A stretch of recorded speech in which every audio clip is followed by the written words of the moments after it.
want to support NA League of Legends? Do you want custom emotes to spam in chat? Do you want to wake up and taste freedom? Sub to twitch.tv/LCS_Challengers to salute the players and the flag! Oh, Districts, wait, what about the Canadian players? Heck yeah, they're in too!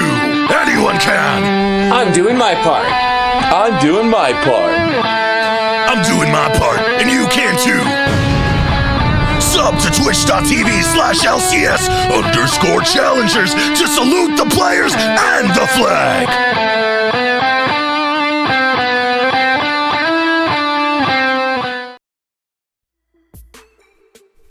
I'm doing my part. Clearly, Josh, okay, he came in at the end. All right, good job, everyone. And you can do your part too by subscribing to either Path to LCS or LCS Challengers League, because you get not only cool emotes. LCS_Challengers? LCS_. Thank you very much, Magical. Good point. But by doing so, you get to support the players. That's right. 50% of the revenue is shared with the teams and players, and you get 25,001 Riz. Yeah, you actually take it all from Beatdown. Yeah. Wait, I don't think that's how, I don't like that. That's how this works. It all comes out of Beatdown. We have a machine that just takes it all from his head. Never mind. We're just gonna keep moving forward on that one. It's time for our Rally Cry halftime show, guys, and we're gonna play a game I made up a couple days ago called Challenger Trivia. That is Challenger without the S, because this trivia is so hard. If we use League of Legends ranks, it would be Challenger level. Okay. All right. So, now, are you going to tell them what your bet was with us? Of course, that's true. Let's let everybody else know. I did say that if either Joshi or Magical could get even a single one of these questions correct, I would buy them both dinner. That is how confident I am in that this is going to be extremely difficult for them. And then I'm just making them do this for your amusement, Twitch chat. I'm also going to make sure that it's a very expensive dinner, too. Okay, look, man, we don't make that much, all right? Let's not get crazy with it. But he's got Canadian dollars. Those aren't even real. I'm going to make sure it costs a whole $50. Oh, okay, yeah, I can live with that. All right, that's cool. A whole 50. Good deal. So, Twitch chat, of course, feel free to tag along and keep score for yourselves, because even though we're not playing, are you smarter than Twitch chat? You can still tell yourself you're smarter than the casters, which is all that matters. So, okay, number one, I interviewed some of the players, asked them two very simple questions. We're going to start with Keel. I asked him what his favorite movie is. Favorite movie? My favorite movie is probably just like the third Lord of the Rings. I just like the first book I ever really remember reading was The Hobbit, and just goated him. All right. Hobbit. The Hobbit. Is it The Hobbit? It's The Hobbit. No, it actually isn't, which means you weren't listening. I'll be honest, we were talking over it. Yeah. Okay. So if I had to guess, I would guess the Twin Towers. No, wow, you got a wrong. That's crazy. Yeah. It's okay. We're gonna move on to the next one. Right, wait, what was it then? What was it? It was Lord of the Rings. Oh, that's not. Twin Towers is Return of the King. Return of the King.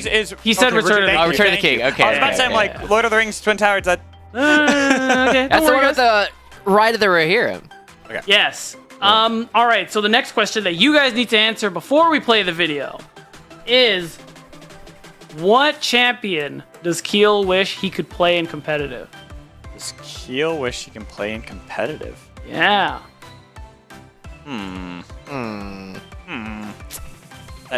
I mean, that's interesting, because it has to be something. It can't be Nunu, because he's played Nunu. Yeah. And so that's the only reason why I'm like, it cannot be Nunu.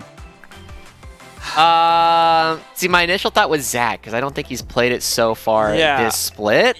I'm gonna go with Evelyn. Ooh, that's a good one. I'm gonna guess Zach. Okay, why don't we go ahead and play the answer? I wish Udyr got reworked, like reverted. I mean, that's my one wish. Oh, because he would go. The old Udyr. Yeah, new Udyr, it's okay, but I'm not a big fan of him. Gotcha. Okay. Yeah, you're right. Okay, I would not have guessed that one. That's right. Keel wishes he could play old Udyr. He did play it a lot before the rework happened earlier this year, and it did some pretty not okay things on the champion. So I can understand why he missed it. So far, that is 0-0 for Magical and Joshi, and no dinner so far. But we'll see. We got a couple minutes left. We can keep this one going. The next player I talked to is Scary Jerry. So guys, I need you to answer quick first. What is Scary Jerry's favorite movie? Favorite movie? I'm gonna go with Fight Club. I'm gonna say Mission Impossible. Okay. Why don't we go ahead and play the answer? My favorite movie. Not a big movie watcher to watch VODs, but if I had to pick a movie, I'd say The Matrix, honestly. Just a great movie about life, the world, society. So yeah, I'd say The Matrix. Nice. Good. I feel like I was closer. Yeah, you said a series where Magical didn't say a series. That's kind of the only thing I can kind of give you. I'm like almost on the right page when it comes to like when the movies came out, though. What did you say again? Fight Club. Yeah, you know. Yeah, no, okay. You kind of got a point there. Unfortunately, within a no decade, partial maybe? points. Oh, yeah, no No partial. partial points. No partial dinner either. Yeah. All right. So, but the Not next even one an is appetizer. going to be Scary Jerry, guys. Now you have to answer. What champion does Scary Jerry wish is viable and competitive? I feel as though it's And he going wish he to could be play. not a marksman, right? I think that's one of the crucial things here is all 80 carries wish they were actually mid laners, and so I'm going to say Yasuo. I mean, you're Manui going did play that Yasuo. yesterday, so Yeah. you know. You're going Yasuo. If that's the case, then I gotta really think on this one, like where I gotta dig down and figure out what is something that is so unusual that an ADC would want to play. I'm gonna go with Master Yi. Oh, interesting. Well, let's see what Scary Jerry didn't get had to it say. right. The champion that I wish was viable and competitive. I mean, he's already viable and competitive, but I wish he was playable in my role. I'd say Renekton. I wish I could play Renekton AD carry. That'd be pretty lit. I'm a pretty big Renekton guy. I'm probably the best Renekton at Maryville, honestly. But yeah. All right, gonna definitely got to show Niles this clip, but he knows. He knows. he knows. He's aware. Okay. He's aware. Yeah, my mic was a little quiet in that interview, but what I was asking him was like, does Niles know that? And Scary Jerry insists that Niles is aware that he is the second best Renekton on the team. That's honestly fire, right? I feel like one of the things that we never really see is that human swaps are possible, but just nobody does them because it's like, well, we're not used to playing with you guys in those positions. Yeah. We're just used to playing with these guys playing these roles. True that. Well, okay, we only got a couple minutes left before Champ Select, so we got to keep it going. We'll see if Josh and Magical can actually get themselves some free dinner. Saligo is the next person that I spoke to. It's the same questions. What do you guys think Saligo's favorite movie is? Go, quick. Saligo is a little bit of a weeb. I'm gonna have to guess some anime movie. I'm gonna guess 5 centimeters per second. Oh, okay. All right. Well, we have our guesses. He's like, whew. Oh no, Let's go ahead I think and I know play what the it is. answer. Actually, it's an older one. My favorite movie is Everything Everywhere All at Once, and I think a lot of that is just because of how it has such a unique way of storytelling and just how they put the whole movie together. I just thought it was really well done. I just gotta say, Asian Americans Yeah. love that movie. Well, yeah. I mean, It is the quintessential Asian American experience. Gotta say, it's a base choice. So I gotta quickly ask Josh, as an Asian American, do you not feel any sorts of shame for not considering that? I didn't know that he had watched it, to be honest. You know, That's the kind of fair. thing where it's like, it came out recently enough that I wasn't sure if he had seen it, right? But you have so much time to watch anime movies in middle school. You know. That's kind of what I was thinking too. That's why I thought it was going to be an older anime movie. Yeah. So like, wait, it could be Akira. Oh, true. That's what I thought when after I said, I'm like, oh no, there's a possibility it's Akira. All right, guys. I respect the thought process. You have one more chance. Okay. Want dinner. One All right, more I want chance dinner. for free dinner. Want dinner. As Want the dinner. hopefully chat is enjoying some of these fun facts they are learning about players. We're still sticking with Saligo, guys. What do you two think is a champion he wishes is competitively viable? I almost want to let it ride with Master Yi. I feel like it's also a jungler. But I'm just going to let it ride, Master Yi. I am going to have to guess Fiddlesticks. Well, I gotta say, I'm really glad I ordered this in this specific way, because you're gonna know what I mean when the answer gets played. Jay, please Elise. show us our last answer. Fizz? Okay, why? I'm kind of an OG Fizz player, and I think the champion has such a cool kid. So Just Fizz. Honestly, Got I him. hate it. Like, that is the worst answer I could have possibly imagined. I don't want that champion ever competitively playing. Neither do I, but Saligo is an OG Fizz player, so he feels very passionately about that one coming back into the meta. And unfortunately, you guys are not challenger at trivia. You guys were not able to get free dinner. This wasn't a two-way bet.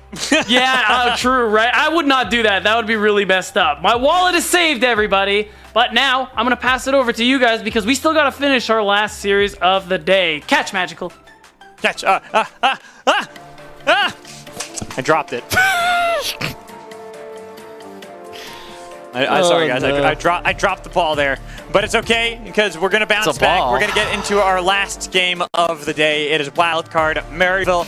Wildcard, it was a messy Game 1 win, but once they came together as a unit, that's where we saw their strength really coming out, and it does feel like when they do have that synergy working together, especially when you see Keel and Sligo at the same time attacking the backline, that is when they look the strongest. But Maryville, they had many moments of glory where it almost seemed like they were going to claw their way back into that. The base defense, Scary Jerry getting a lot of crucial kills there, even when getting fully attacked by all this dive from Wildcard. Yeah, I was a little bit surprised at the way that Maryville were trying to play out that composition, right? They were trying to play it very aggressively when a lot of what you need to do with that kind of composition is just chill, right? Just like calm down. It is okay to take things a little bit later here. You have a fantastic front-to-back team fight, especially if you can start getting some crucial shock blasts onto Lens. If you don't get that first shock blast, it is so hard to play out additional fights after that. But as you start looking at the next half of the series, Wildcard, they were known for doing this kind of thing all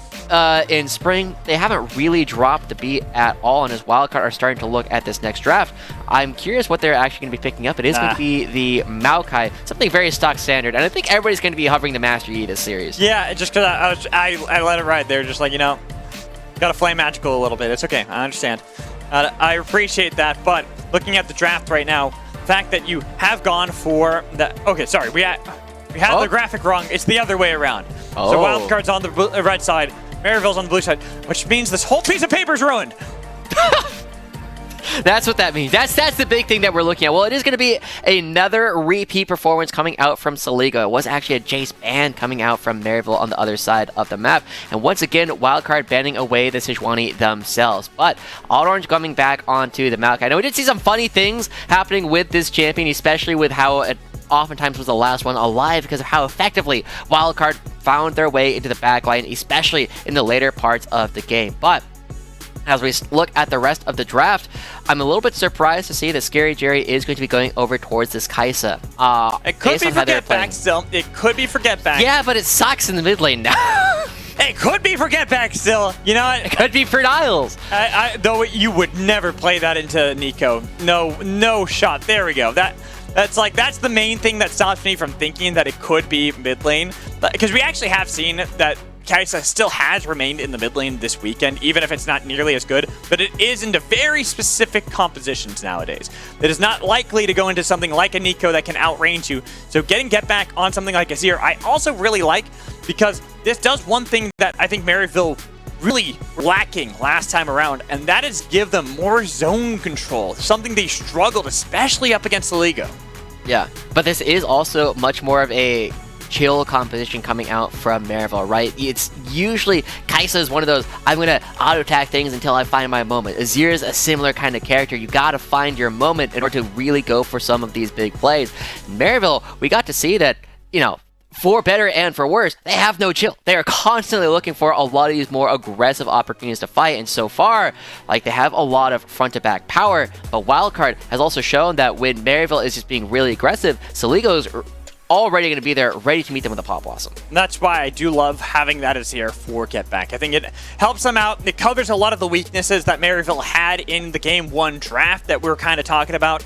Something that I think we also, when we look at Maryville, that they didn't seem very well practiced on because they're so used to playing through the top side of the map that they're not used to having to fully peel for someone like Scary Jerry, which is also kind of why I like the Kaisa. The Kaisa is going to be able to reposition herself, get herself out of dodge in many cases. They don't necessarily have to worry about too much, but then again, same thing with Lens on Xayah. giving a lot of ability to self-heal for yourself, so that with Wildcard drafting more for that dive yet again with the Nautilus, with the Nico, they have all these options that they can utilize where they can say, all right, Lens, you're going to be on your own. We trust in your mechanics to outplay everybody. We've seen you do this before with the Xayah. The rest of us, we're going to dive and try to get onto Scary Jerry.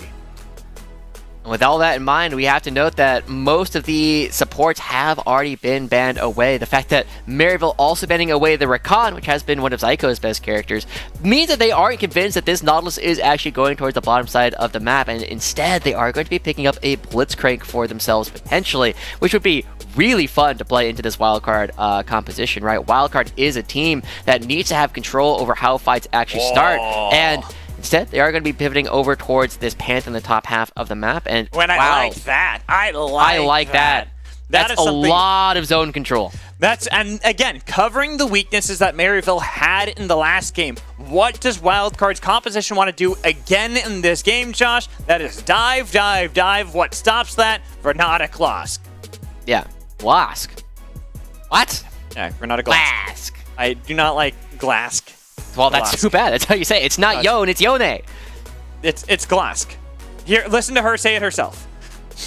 We will get into it whenever that actually happens, but we do have the Pantheon and the Rumble coming out. Zamudo opting to go for this character up on the top side. Now, this has been a classical counterpick to the Rumble in seasons prior, where you could bring out the Pantheon to just throw up the shield whenever the Flame Spitter is down, and also can stop all of the equalizer damage based on where Zamudo is potentially standing. Maryville, they have the tools to be really aggressive. They have a lot of pick tools coming out in these fights because of the amount of point-and-click crowd control. So this will really put a big test on Zamudo's ability to play up in the top side of the map, because he should know that Odd Orange is not going to leave him alone again. No, not at all. This is going to be the tried and true style here for Maryville.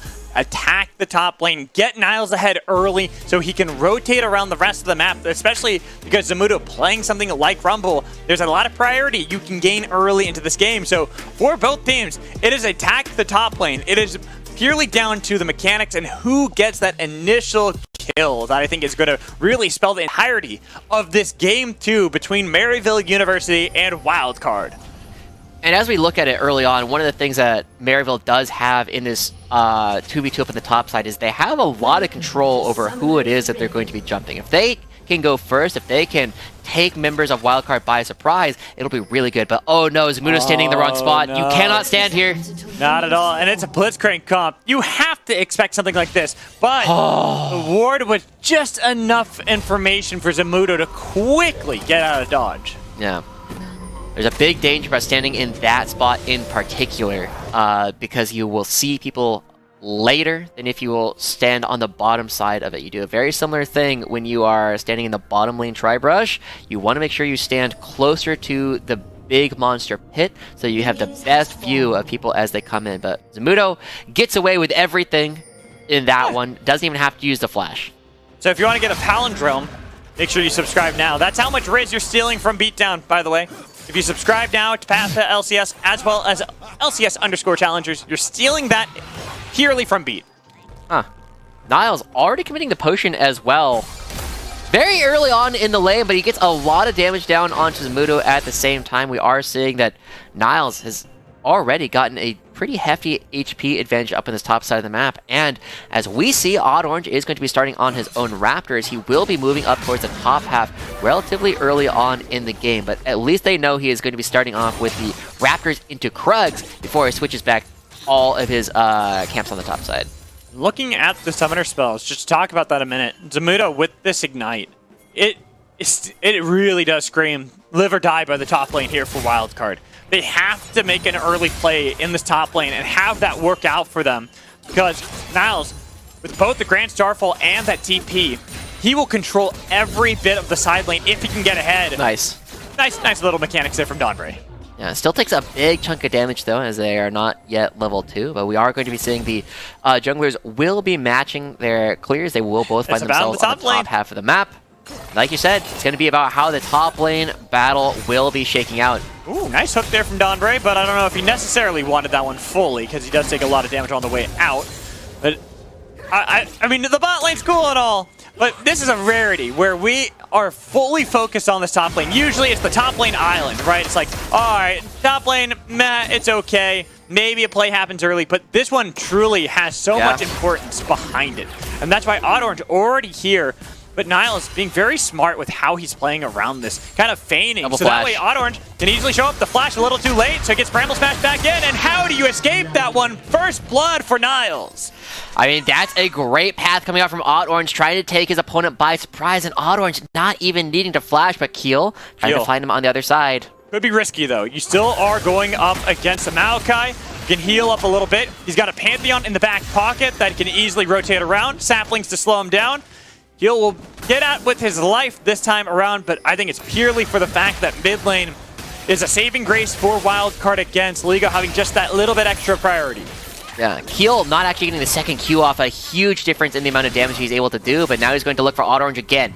Because, again, look at Get Back. He's way too low to collapse back, and the fact that Niles still is in this top lane kind of pinned back.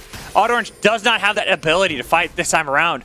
Zamudo's back in the top lane, mid lane. Sligo is getting all the pressure back on Get Back. That's why Niles has to be really quick on this call. Already showing up. That's going to be the twisted advance back in. The flash over the wall. But Zamudo, he's on the other side, but he's got to be careful because he is in a bad position as Get Back could show up, but they are burning down the tree, and fire ain't good for lumber because you can burn down every forest. Wow, Keel coming in, playing on the edges yet again, trying to find these plays. And Zamudo, he gives up so much time there in the top lane. He's actually going to let his wave crash, but he will be able to get back to the lane and get most of it. That is how much Wildcard wanted to play for that blue buff, how much they were trying to put Odd Orange behind. Zamudo giving up a ton of the lane. And I have to imagine the comms coming out there, not something that we were used to seeing from Wildcard in the past, as Zamudo saying, hey, I'm going to be giving up some minions here. We need to make this play work out. And as Keel goes in, he ends up tagging Niles with the Q in order to get the E down on Odd Orange in the backside. As Niles does get Keel very low as well, but another Triumph Sack there.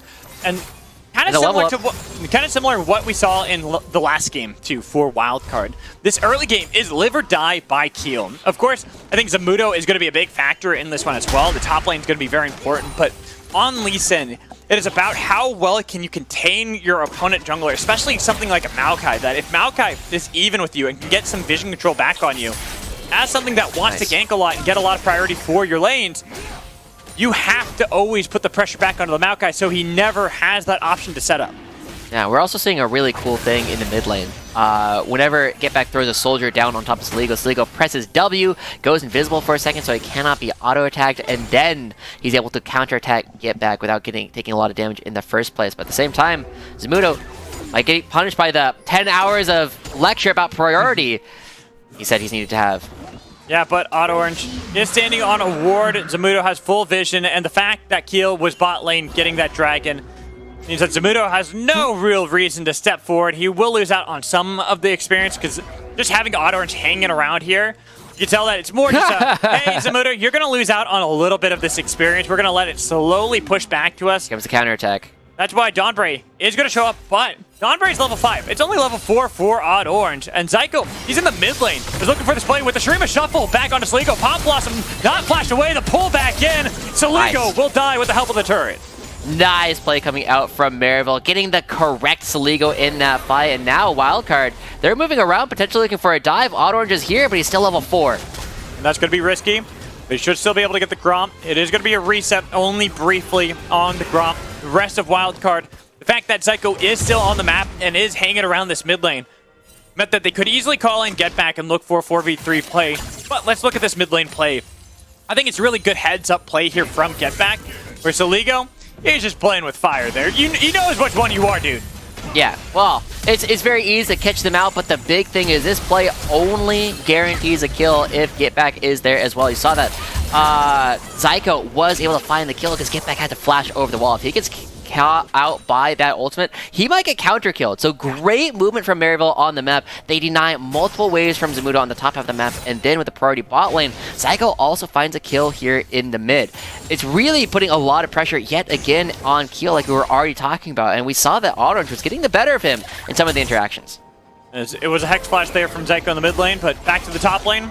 Still seeing a lot of action between these two, looking for that priority. And the early kill for Niles has gotten him that serrated Dirk, but Zamudo, as Rumble does best, it's so hard to get the priority in the lane. I think that's why when you were talking to Zamudo, we heard from the interview how he was saying he got the lecture from Keel, and that's why he's playing so much Rumble, because he's a pretty free champ to get that priority on.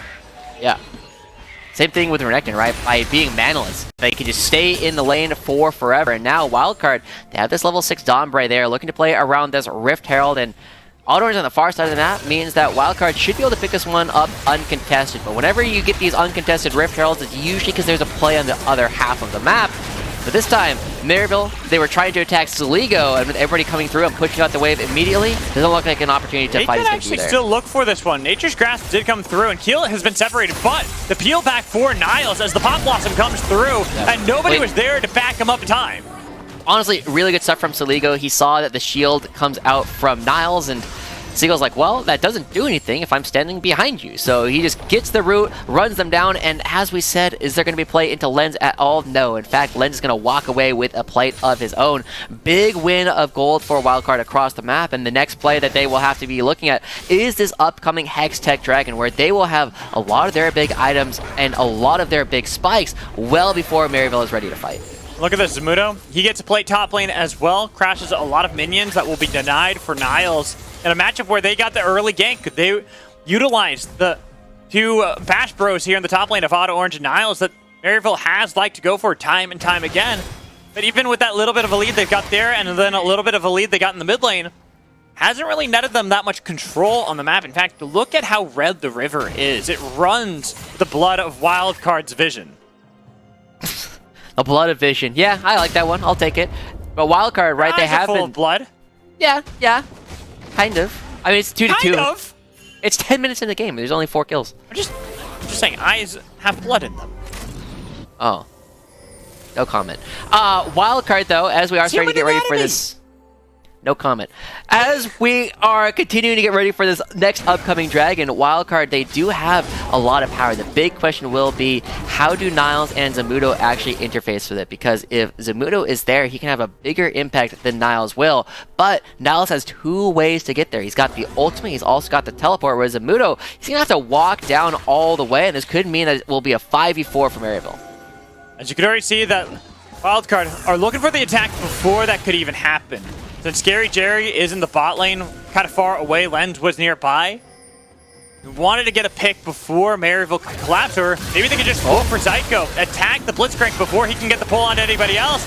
Nobody can back him up, though he does flash over the wall, but Saligo is on the other side. The kick back with the Pop Blossom, bouncing around the tree in the Bouncy Castle. Dream a shuffle a little bit too late, but Scary Jerry there to try to answer back, getting the Killer Instinct with the Starfall on the other side, but they have no way to help Scary Jerry. He finally flashes away, the flash in to get the kill on a Keel. That Dawnbreak could be the next casualty, but Niles will stab him with the Comet Spear, but look at Lens, look at Saligo tagging these members, the flash forward from Lens, and Scary Jerry, you have no mana yet, well, no mana, no health to fight here against Lens, who nearly takes you down with the Feather Recall as Saligo can easily execute this dive, and they're just setting that one up with the help of the Mimic to pick up another kill for Lens. Guaranteeing that they're going to be getting another kill, and that was Maryville just having the play done on them first. Maryville were not ready to actually fight any of that, and Zamudo, well, he's getting so much pressure up on the top side, denies even more waves, gets more plates up in the top half of the map, because Maryville constantly trying to find these big fights. We'll get to see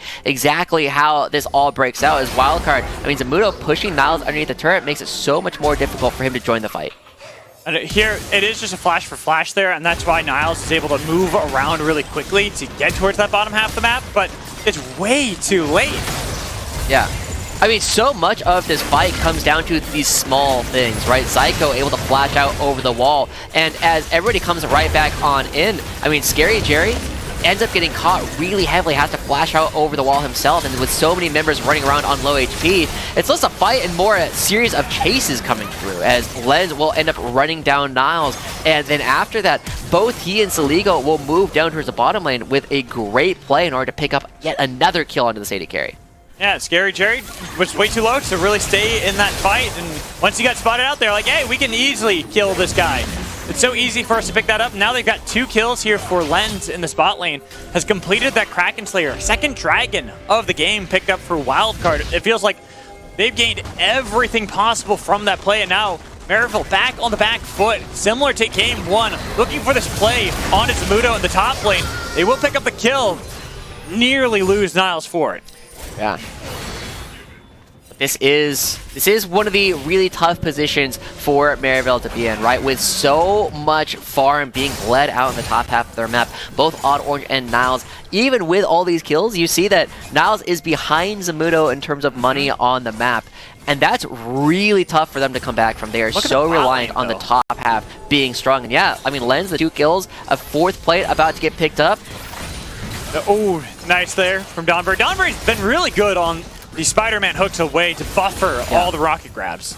It's the second time we've seen it happen already, and now, ooh. Oh, barely. The lollipop did not go in favor of Donbury, but they didn't realize there was somebody hiding in the brush, and that name is Keel. Picking up a killing spree for Lens, but with the TP there from Niles, they can chase down. Lens is so low in this fight. Not Lens, Keel is so low as Lens tries to kite back. Instead, they're going to peel back for Donbury, picking up the kill there. The sapling should get the slow on Lens, but Lens, he'll be fine. He'll clear out some of the vision all the while. Soligo and Get Back, we're fighting a little bit around the dragon. I mean, that's the classic Maryville game plan, right? You're going to be taking people around the map. You hopefully get Niles and Odd Orange far enough ahead by preying on the top lane that they are so strong when they come into the rest that it doesn't matter whether or not there is too many people there or not. But Zamudo, again, gets more free time to farm. While he's not going to be hitting this turret right now as he goes back to pick up his jungler's Krugs, they're already 2 dragons ahead. They are 3,000 gold ahead. And Wildcard, we've seen when they are ready to go for some of these setups around objectives, Zamudo's equalizers have been some of the biggest parts of their game. He is so good at blocking people off and making sure that they cannot actually enter the fight. Now, one thing I actually like there from what Zamudo did by not taking the turret there, how much he denied from Niles with a lot of those caster minions, the experience, the gold that he now doesn't have because of it. And that turret's going to fall regardless. It's soon to be toppled, so now Niles is even further behind. He's 2 levels down Zamudo at the moment. With that in mind, as we start going towards this Rift Herald, that means Zamudo, level 2 ultimate. The equalizer does insane damage because Wildcard are here first. There's not enough vision from Maryville. It's going to be another objective that they pick up for themselves. And 2 minutes left until the next dragon actually spawns. This is honestly a really big high roll for Wildcard, right? They get the Infernal Dragon, they get the Hextech Dragon, and then the Mountain Dragon after that, the best one to get so many individual dragons of, that as long as they're chaining these and not giving them right back on over to Maryville, it's going to be really tough for Maryville's stat check champions in the Maokai and the Pantheon to take down players like Lens and Soligo. Well, Zamudo is having a field day here in the top lane, getting a lot of gold, and look at that. Having the 2nd most gold in the game. No surprise, though, that Lens, with the 3 kills, 4 plates in the spot lane picked up, he is quite off to the races. He's got a 400 gold bounty on his head, and playing something like Xayah that has a lot of safety built into her kit can be so difficult unless you bring Niles down to look for that play on Lens, but then that means you're leaving Zamudo again alone in these side lanes to take more from you. That's a tough sell. And the other big tough sell that they're going to have to worry about is now that these turrets have gone down, the Donbury. Yeah, they're looking for Donbury. They should be able to burst him down, but what happens afterwards? That's going to be the big play, because look at how much damage Odd Orange took, and it's going to be the Feather Storm getting the kill for Lens, but Lens now in a bad position. Niles gets on top of him and getting a shutdown. There's a trade of 2 for 2 at the moment. So Ligo and Keel in the wrong side of the map, trying to get out of this one. They don't know. They're going to see Soligo flashing forward for him with the stun. Pop Blossom only going to be on the Niles as he rocket belts away to get a little bit of distance. But look at the damage he was able to get onto the back line with the pops that he had from the bursting blooms. It will still be the Comet Spear picking up the kill for Niles. But look at this Keel. Does he follow it up? He's stunned up, taking a lot of damage. And he doesn't really got a way to go out of this one. He should just die, even if he almost gets get back to burn. The red buff, almost. Not enough. Not enough. Wow, again, crazy fights coming out between Maryville and Wildcard, but the gold difference proving to be a lot coming through. Zamudo trying to find yet another structure, but there's a teleport coming out from Maryville. They are not done fighting. This is the thing with playing that Pantheon. He has the Grand Starfall to chase down kills elsewhere, then he can TP for a play in the top lane. Equalizer does nothing, tries to get back on top of it, get Jesus here. Zyko making sure Rumble, he's gonna rumble his way to death. Wildcard, they're not set up for the upcoming fight, so that's a clean pick coming out from Maryville as well. But we see the Hook starts all of this off, picking off Dombre. It actually looks really good for Wildcard immediately after that because of the amount of damage they are able to do. But props to Scary Jerry here. Immediately after Lens uses the ultimate, picks up Odd Orange, he uses the ultimate to get on the far side of the feathers, guaranteeing that Lens has no opportunity for an outplay at all.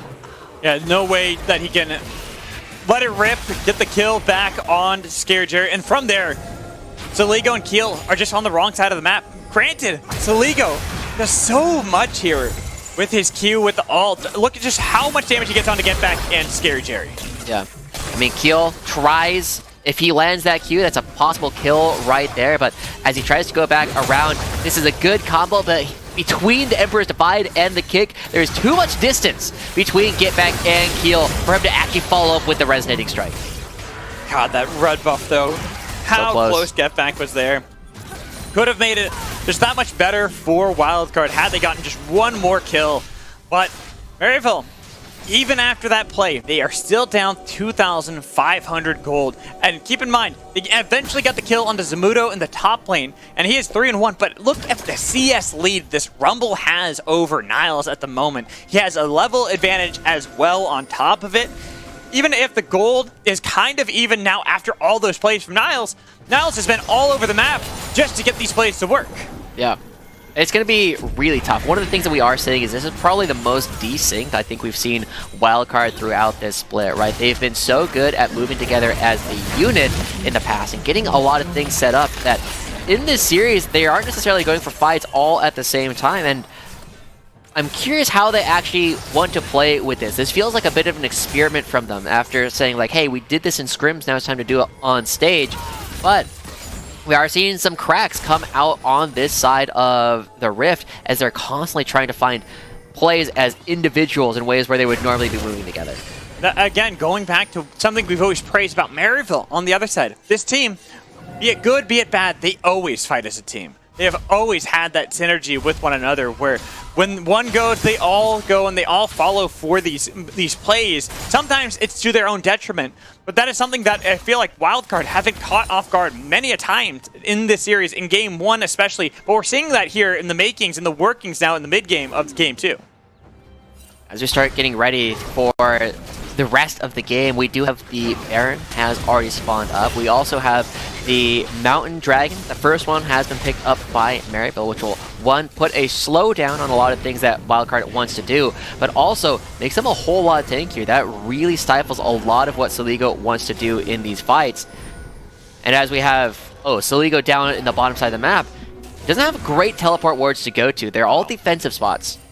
No, but Wildcard are trying to set up for those plays. The pull onto Donbray, not really going to be the best position because Niles was not ready. The Comet Strike is way too late. They got a lot of damage onto Donbray, but look at Niles getting burnt down on the back line as well. As Lens, he is low, but the re-engage, looking for the kill. Pop Blossom not connecting on anybody. Looking for the Emperor's Divide to still chip at the members of Wildcard. They're still alive. Zamudo in with the Flame Spitter. He died, but he trades it back for Get Back. 3 for 2 in favor of Wildcard. And a crazy fight. Scary Jerry looking for Lens at the back half of that. Even now throwing out the Brace Seekers, but not able to get that one either. Still, Maryville going all in for the fights. They are so committed to everything that happens here as they find another hook onto Donbray.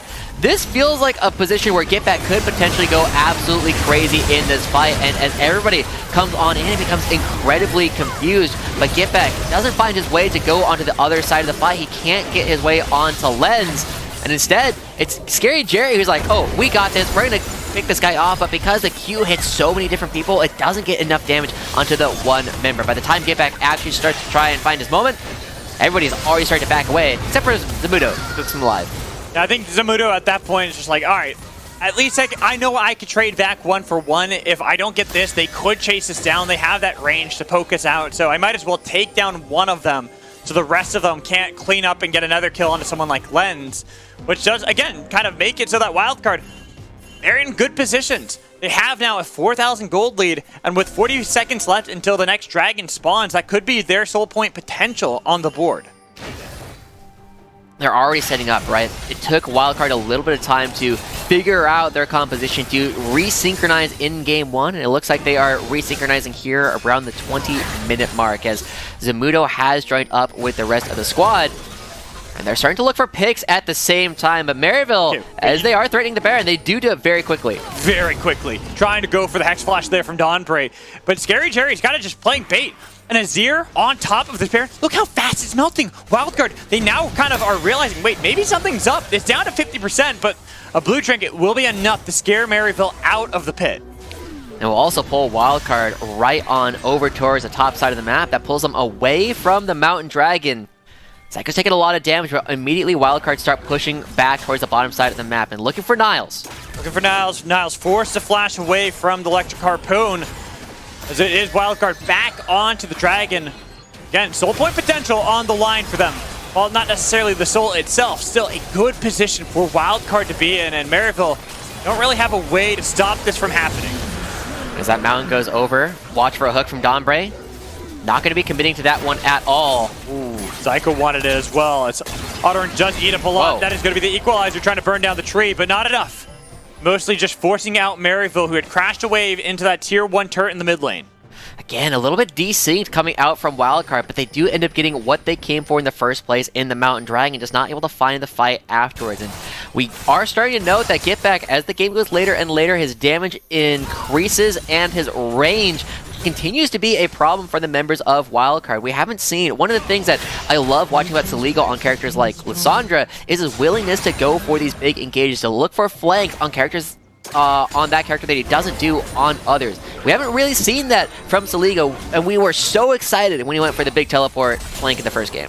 Yeah, I mean, it was the winning factor. It was pretty much what cemented that Wildcard win that game. So now going here in game 2, we look for another play, but Donbray does get pulled back in by Zyko. But look at that damage that came through from Lens. They just disrespected that Zaya can rip them apart, as now Odd Orange in a horrible position. He does have the flash, wants to hold on to it, but the fact that Zyko is already off of the board and Donbray took barely any damage from the fight, Wildcard now feel very confident posture for this Baron. Yeah, and Zamudo has already joined back up. Equalizer is basically ready to go again, and Wildcard, I mean, they want to get that Turo Baron buff if they can. Zyko is one of the major engage tools that will be off the table. They're just trying to bait in. That's Hex Flash not getting the hook there on Scary Jerry, but they're getting a lot of damage on a Donbray instead. The equalizer. Oh, Scary Jerry's in. How do you stop it? The burn there. Scary Jerry's gone, but Get Back did get a double kill. Look at Silly on the other side, trying to pick up the kill on the Lens. It's going to be trade for 1-for-1 again, but a total of 3-for-3 as Zyko, he did respawn at the very tail end of it. With both junglers up, not enough wave clear on either side. It's going to be a perfectly clean fight evenly between the two. And most crucially, that is going to stop any opportunity for a Wildcard to go in for this Baron. It means that we are going to get another fight relatively soon, but that's going to be one with almost all the flashes actually being down on both sides. Now, the big thing to watch first is how Keel is able to find his way to Scary Jerry and kick him back in. That baits Wildcard into overcommitting into Get Back. As Scary Jerry gets kicked into the team, you see that members like Len flash over in order to try and be part of that fight, healing Scary Jerry, but Get Back, he just gets to a free hit after that because there's now no damage left to put onto the Azir. Yeah, and the fact that he was able to get a triple kill off of it as well, getting the kill onto Lens. Lens up, they possibly could two-man that Baron, but without him, it's a lot more difficult. But now, Maryville, still with a very fast take on the Baron, are trying to force these fights around it. Getting Wildcard caught off in a disadvantageous situation, but Wildcard have been quick on these reads, understanding that without that TP advantage for Zamudo, they have to always group as 5. As they group as 5, it's also one of the first times where Wildcard is going to be starting up this Baron, and crucially, well, there's the vision, but also you're going to be forcing people into a short spot where the equalizer goes nuts. They already got it so quickly, and the Mimic was able to fool the rocket grab.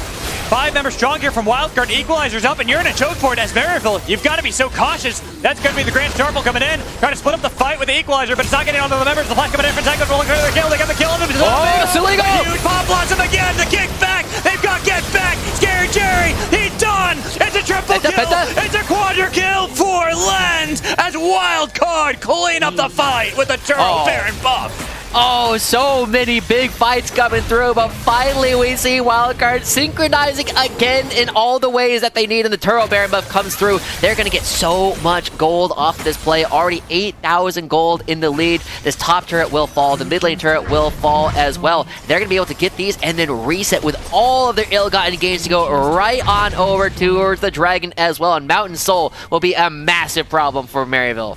Massive problem for Maryville. Not only the Turbo Baron buff, the Mountain Soul on top of it, and a 14k strong lens. This guy, he has been someone we have talked about many a times, being such a big performer for Wildcard, especially as we get later into these games. When he plays things like Xayah, where he can peel for himself, he was virtually untouched in that fight, Josh. Yeah.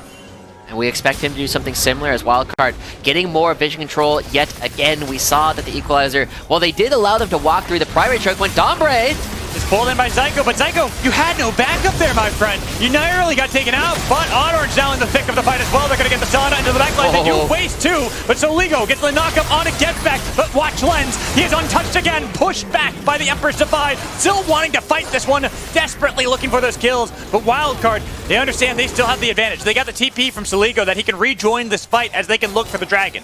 Yeah, and as Soligo potentially comes right back on in, you see that the Dragon is already half dead. There are opportunities to try and steal. He just goes! Niles goes in, and so does Scary Jerry. They've got Zamudo, but the secure, it's Lens! Unstoppable, untouchable Lens, killings up Maryville. 10,000 gold lead, and Lens with 13 kills to his name at this point. Fantastic job, but as we take another look at this last fight, I mean, the Equalizer, huge Equalizer coming in for Zamudo, splits the fight in its entirety, and you can barely see it when it actually goes down. But as they actually go for this big fight, it is crazy how at the very end, Get Back saves everybody's lives. There's no opportunity for Niles and Scary Jerry to turn back around. It's all about self-preservation from here. And then Maryville is like, well, we got to try and do something. We're not going to sit here and just die. Going right over the wall with both of them. And Lens, with the early ultimate, actually is able to pick up the Dragon on the backside as well with the Blade Collar. You almost wonder if it's planned that way, where it's like, I can get everything here. As long as I use all these feathers down, I can clean up the Dragon, I can clean up the kills. And as you called out, 13 kills to his name. You cannot forget Lens when it comes to Wildcard, as the guy is nearly full built here, 30 minutes in. And where we have a league where the most kills in a single game through the summer split through 2023 has been 17, he is only 4 away, Josh. True. I mean, we are getting very close to him actually getting that. If he gets a penta, he can actually get the lead all to himself. He can get the record all by himself. It's currently held, I believe, by Shochi and tied with one other person, a Wildcard. As they're coming in. Oh! Pushing back in Soligo, Pop Blossom burst, but they got the pop on to Soligo instead. With Nature's Grass getting the root onto Dawnbray, looking to pull it back. But look at Lens, free fire and still untouched. Niles now dashes in, but he cleanses immediately. While Zamudo, Equalizer, should clean up the fight. It's a double, it could be a triple, but Zamudo takes it as Lens. He wanted the flashy play underneath the turret. They'll take down more. It's 2 kills apiece for him and Zamudo. With Get Back, the last one remaining, the last person, the last piece of Maryville now off the board. Wildcard coming all in, and I love the play for Get Back. Like, yeah, that's a fake minion, but still, we end up getting everything off of it from Wildcard. They are looking to close it out 2-0. Wildcard looking for a big fight in this last game. They gave Wildcard one hell of a series, constantly fighting back and forth. The Wildcard just coming out ever so slightly ahead over and over again, and Lens yet again showcasing some fantastic play. As I go, he gets one on the way out. He'll take Dawnbray, but it is a 2-0 victory for Wildcard. And you look at that game, and it was a quiet performance from Lens until it wasn't, until he just started popping off in every one of these fights. And when we look at the post-game breakdown, is it any surprise that anybody but Lens has the most damage? No, not at all. He was doing so much work in that last game, and we got to see a couple of our 80 carriers today in Lynx and Lens, both having fantastic showings. Not quite that 40% benchmark with all of our different players as we bring up his individual stats coming out yet again. He just did everything right? It was a fantastic game coming out from Lens, constantly keeping himself alive, and crucially, also showcasing a lot of aggression that we've been asking for this player throughout this split. And for a team composition where we look at both teams, and especially in the second game, we're looking for the top lane to be attacked over and over again. And Maryville did that. But the biggest problem was they were trying to play around Lens and weren't able to actually capitalize on Lens. He only died twice that whole game despite all the action that happened around that dragon, Josh. Yeah, I mean, good stuff. I can't wait to see what will happen with Wildcard next, right? Because we've seen this was probably their shakiest week so far. And they still are, I believe they end up going 3-3 on the weekend. And that's still a very good spot. They are maintaining their race in order to have the best seed possible looking towards playoffs. And every win that they can get from here will just get them closer and closer towards another deep run in the postseason. And as for Maryville, it means that they are still that much closer towards that promotion relegation tournament. They still have a game lead over both Supernova and Team Fish Taco, but that's only a single game, which easily can be swapped up, especially as we have one more week of play left. But we do want to talk about some more uplifting things, and one uplifting thing is we do have an interview with Beatdown ready for us. We're going to toss to a break, and he'll be back here with the support of Wildcard, Donbray. You won't want to miss it. The LCS Challengers League is brought to you by Turo, the world's largest car-sharing marketplace. Find your drive. Welcome back, everyone, to another Verizon post-game interview. I'm here with the victorious Donbray, the support for Wildcard. Donbray, first of all, congratulations, 2-0. It was a little shaky, but you finished strong, and I think that's what the big takeaway is. The big takeaway here is. And the first thing I want to ask you, actually, is not quite on today's series just yet, but I want to know more now that you've had a couple weeks to play here in Challengers League. How's your experience been at this level of play since you've been scrimming, playing matches for a couple of weeks now? It's pretty fun. It's a pretty fun experience, yeah. I'd say it's pretty fun. Playing against, other, good players, yeah. Do you feel like that has helped you improve as a player more than anything else, the competition, since it's higher than what you may be used to? Probably. I think it's made me improve, yeah. Nice. I'd love to see that. So you've been on a couple of teams across the last few years. How do you compare Wildcard to those other rosters that you've played on? It's more like we play crazy stuff, so it's just more fun, I guess. How much do you contribute to the crazy? Do you have any spicy picks, like Zach support or something? You're like, yo guys, hear me out. Honestly, not really. I just play the engaged champs, so yeah, I'm just playing the OP stuff pretty much. Okay, yeah, no nonsense. Play for the win and things like that. Will there ever be a time where Zach support is going to come through or something along those lines? Are you ever going to cook or no? Probably if it looks good. I don't know about Zach because the champ is kind of bad, but a little bit. But yeah, maybe. Yeah, fair. All right, cool. Then we'll see. Keep on the lookout for Donbray's champ pool, everybody. So now I want to bring it back to this weekend. Last week, you guys had a really good showing, 2-0ing TLC. This weekend, it's been a little shaky. You drop a game to Team Fish Taco. This 2-0 was definitely not one of your best. What is going on over there with you guys? What can you speak on to the fact that this has been happening? Well, our mid game kind of sucks, and we just in mid game for no reason. So that's probably why we look kind of weird this week. Yeah. What do you mean when you say into mid game? Are you not rotating properly for objectives? You dying randomly? What is it? Everything. We just suck at mid game. We die. We int. Yeah. You literally mean just top to bottom mid game for Wildcard dog water is what you're saying. Yeah. I'm kind of leaking, but okay. Yeah. All right, fair enough. I mean, it happens. You guys are still in a really good standing. You don't have to worry about actually falling out of playoffs or anything like that. So, talking about that situation a little bit more in general, when things are rough for you on the Rift in game, what are comms like? Are people calm? Is there stress? How do you guys bring these things back, kind of like you did today?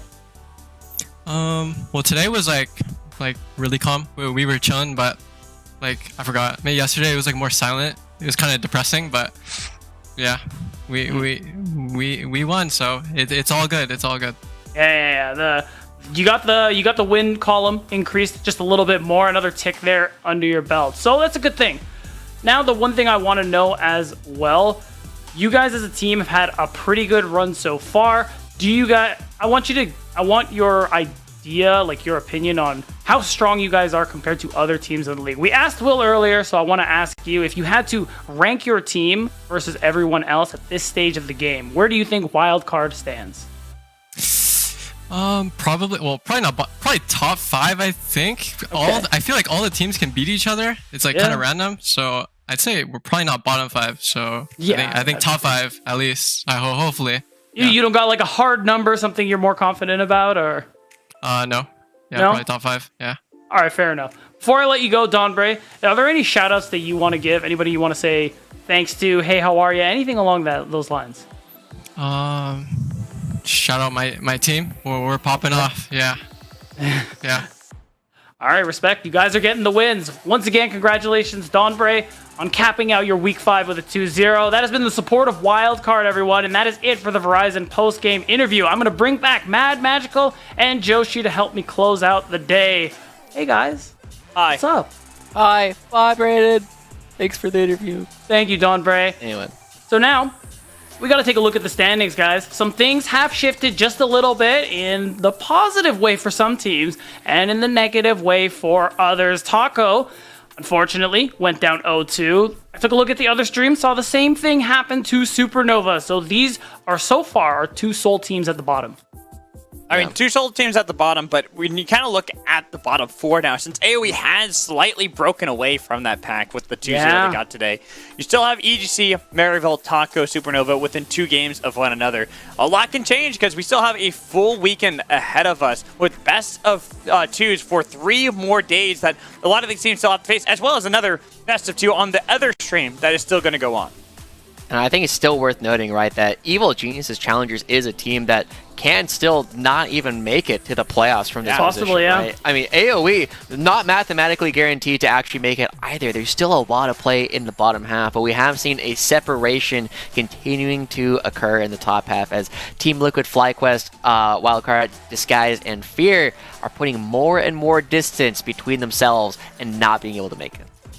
That's right. Even though we may have a different theme next week, the race to playoffs is still on as we have one more week of regular season play. We are going to be rating the LCS Challengers channel because, like it showed below, we do have one more series left to finish for the night. So that is it for us here at the Path to LCS. Thank you very much, Alex. Thank you, Josh. And of course, thank the Flex. Good job, Beatdown. You did great. And of course, one final thank you to our sponsor, Turo. The LCS Challengers League is brought to you by Turo, the world's largest car sharing marketplace where you can book any car you want for just about any occasion. Forget about boring car rentals at Turo.com. Thank you, and let's raid.